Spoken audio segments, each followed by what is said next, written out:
వ్యవసాయానికి ఏం కావాలి? ముఖ్యంగా కావాల్సిన పంచభూతాలు.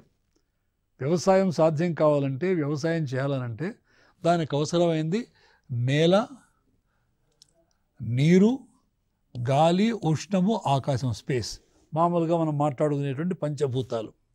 అయితే ఈ ఐదింటిలో మన కంట్రోల్లో ఉండి మనము చేయగలిగింది, మనం మేనేజ్ చేయగలిగింది ఈ నేల, నీరు మాత్రమే. నేలను మనం దున్నొచ్చును, వాటికి గట్లు వేయొచ్చును, దాన్ని పల్లం చేయవచ్చును, ఏదైనా కూడాను నేలను మనం హ్యాండిల్ చేయగలుగుతాము, నీటిని హ్యాండిల్ చేయగలుగుతాం.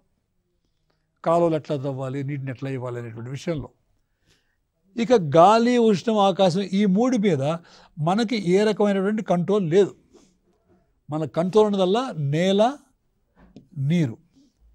కాబట్టి మనం చేయగలిగింది ఏమిటంటే వ్యవసాయానికి నేల, నీటితో పాటు మొక్కలు ఉన్నాయి మనకి. గడ్డి, గాదము, తీగలు, తుప్పలు, చెట్లు, ఇవన్నీ అనమాట.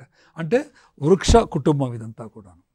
తర్వాత జంతువులు, యానిమల్స్ అన్నప్పుడు మనకి ఆవులు కావచ్చును, లేకపోతే మేకలు కావచ్చును, గొర్రెలు కావచ్చును. తర్వాత నేల మీద పాకేటువంటి మన సర్పాలు కానివ్వండి, రోడెంట్స్ కానివ్వండి, అంటే ఎలకలు, ఇటువంటి అన్ని రకాల జంతువులు, పక్షులు, ఇంకా ఆ కేటగిరీలోనే మనకి సూక్ష్మ క్రిములు, వానపాములు, అంటే ఎంటైర్ లైఫ్ అన్నమాట. తర్వాత మనిషి అంటే నేనమాట నేల, నీరు, దాంతోపాటు మొక్కలు, జంతువులు, మనిషి, 5 అయినాయి మనకి.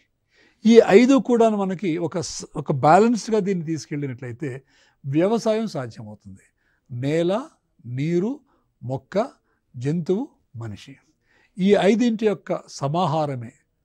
బ్యాలెన్స్గా వీటిని మనం ఆర్గనైజ్ చేసుకున్నట్లయితే చక్కటి వ్యవసాయం సాధ్యమవుతుంది.